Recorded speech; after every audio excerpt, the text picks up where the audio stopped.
Bon, moi, ma famille me soutient toujours, surtout mon père me soutient toujours.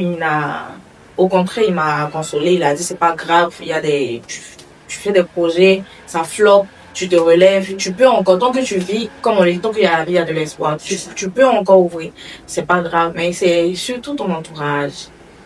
Des personnes que tu disais amis, tu entends, ah, elle a fermé. Ah, je sais pas comment je vais le dire. C'était un peu difficile. Donc l'entourage a l'impact même sur son psychisme. Bien sûr. Déjà dès lors. Bien sûr, quand tu n'es pas bien entouré, tu es entouré des personnes peut-être limites qui étaient là pour ce que tu avais. Quand ça floppe, ils sont... L'entourage hypocrite, c'est comme ça. Du coup, mais au pays, franchement, en Côte d'Ivoire, j'ai pas eu de... Au contraire, vraiment, je suis partie vraiment me ressourcer. Vraiment, c'était comme des vacances pour moi, quoi. Vraiment me libérer. C'est plus ici que c'était mauvais pour moi. Sinon, en Côte d'Ivoire, non, super, il n'y avait pas de stress. J'ai pu faire plusieurs choses même que ici, je ne pouvais pas. Je vois. Donc, au final, ça a été une bonne idée pour elle de rentrer. Oui. Donc là, on se retrouve en fait dans un tableau où, quand ça ne va pas, il est important de reculer, hein, comme on le dit, pour pouvoir bien sauter. On va laisser la parole à notre sage de... Effectivement, quand ça ne va pas, pour savoir reculer. Je pense que c'est des situations qui arrivent dans la vie. Mais ce qui fait la force d'une personne, c'est la capacité à pouvoir rebondir, à pouvoir comprendre sa situation et se repositionner. Parce que dans la vie, tu ne réussis pas d'un coup. C'est ça. Oui, mais on apprend toujours des leçons. Et je pense que il y aura toujours des personnes autour de nous qui vont se moquer et tout ça. C'est ce qui existe. Mais faut-il les écouter ou alors faut écouter son cœur, ses ambitions? C'est ça. C'est là la question. Donc, vous avez écouté, en fait, qu'est-ce que vous avez écouté? Le cœur? Le cœur, la conviction. Bien sûr. Voilà, il est mieux de rentrer, je rentre pour me libérer et puis voir un peu comment ça va se passer après. Donc, vous réorganisez. Voilà, vous réorganisez. Et une fois que vous arrivez à Abidjan, hein, il y a déjà la nostalgie. Yes. Racontez-nous un peu une anecdote. Ça fait 4 ans que tu n'es pas rentrée. Oui. Voilà. Et comment ça s'est passé? L'accueil, la famille, l'enfant, etc. C'était super. Oui. Déjà, je suis rentrée, il y avait déjà un événement joyeux, qui était le mariage de mon père. Wow. Voilà, qui se mariait. Du coup, je suis rentrée avec la joie. La joie. Voilà, j'étais en famille. Franchement, ça m'avait beaucoup manqué.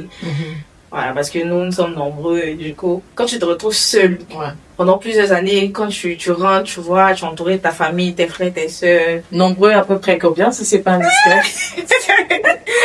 Parce qu'il y en a qui ont 14 enfants, ça existe. Nous sommes nombreux. Bon. Une dizaine ou plus d'une dizaine? Bon, si je veux mettre tout le monde dedans pour ne pas... Voilà, c'est ça, famille africaine. Voilà, je vais mettre tout le monde à peu près combien, parce que nous sommes déjà... C'est que c'est vraiment, ils sont vraiment nombreux. Une dizaine? Ouais. Une dizaine? Ah, ils sont vraiment nombreux. Ouais. Ils sont vraiment nombreux, mais c'est une chance. Bien sûr. C'est pas mal. Et donc la famille était contente de te revoir. Hein, et toi aussi d'ailleurs, parce que 4 ans loin de ses parents, c'est pas évident. C'est pas évident. Et tout de suite, quand tu arrives à Abidjan, qu'est-ce que tu te dis? Je recommence à travailler maintenant. Je rouvre un salon comme je l'ai fait au Maroc, mais en Côte d'Ivoire. Quelles sont les nouvelles perspectives? Non, j'ai pas tout de suite dit que je pose.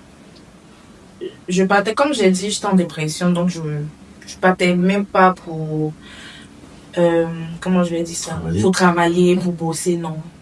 Je partais me reposer mon esprit et m'apprêter à réfléchir à autre chose. Voilà. Mais après, parce que il y a eu après l'histoire du visa, donc ça coinçait un peu, tu peux pas rester là. Certes, tu as un peu d'argent sur toi, mais l'argent, ça finit. Du coup, par la grâce de Dieu, de bouche à oreille, vu que je fais le maquillage, de bouche à oreille, j'ai commencé à avoir des clientes là-bas. Donc, vous réexercez le même métier, toute la passion, justement. Oui. fait une petite formation donc pour me perfectionner. Très bien. Et voilà, j'ai commencé à me faire une petite année d'adresse là-bas. Mais c'est vrai que là-bas ça marche, mais quand je n'ai pas vraiment connu, c'est un peu difficile. Je vois. Voilà, c'est un peu difficile. Du coup, je me suis dit, pourquoi ne pas revenir ici? Parce que déjà, j'avais déjà une base ici. J'avais déjà une clientèle ici, des gens qui me connaissaient ici. Donc, je me dis que je reviens ici. C'est quand même osé, hein? Ouais, je reviens au Maroc. J'essaie encore, pas pour ouvrir un autre salon, non. Déjà, pas ça pour le moment, mais je reviens bosser. Je me dis, je reviens, je bosse, que ce soit pour les Marocains ou pour une seule. En tout cas, vous venez Voilà, je reviens pour vous reconstruire. Voilà. Je reviens me reconstruire, j'économise et je repars encore dans mon pays. Installer quelque chose maintenant. D'accord. Donc là, vous revenez au Maroc. Oui. La preuve en est qu'on vous a, Oui. voilà, sur notre scène. Et cette fois-ci, quand vous revenez toujours en tant qu'esthéticienne, Oui. dans le même Dans domaine, le même domaine. que celui auparavant. Et là, vous n'êtes pas tenancière de salon, mais vous travaillez en tant qu'employé. Effectivement. Et comment vous vous sentez? Normal. Normal. Normal, ça me dit rien. Parce que il y a des personnes qui ont travaillé pour moi. Oui. Donc, en tant que chrétienne, l'unité précède la gloire. Voilà, donc je fais la volonté de Dieu déjà. C'est ça. Premier temps, je demande toujours l'accord de Dieu. Parce que en ce moment, je sais que c'est pas le moment de me relancer. Du coup, je bosse pour, je sais pas si je peux dire pour la personne. Actuellement, je suis avec Bélissa, Bélissa Beauty. Je travaille en tant qu'esthéticienne. D'ailleurs, qu'on va recevoir après, hein. Qu'on va recevoir après dans un autre épisode de Osini Podcast. On va la recevoir sur notre en tant qu'esthéticienne dans son salon présentement.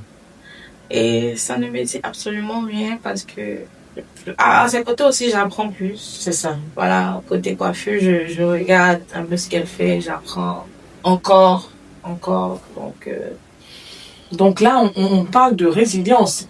La dame qui était tenancière de salon, qui revient à travailler en tant qu'employée, étant jeune, elle ne se dit pas que, bon, voilà, j'étais patronne, je me vois très mal en train de travailler pour quelqu'un aujourd'hui, mais elle accepte de pouvoir travailler pour une autre propriétaire ou tenancière.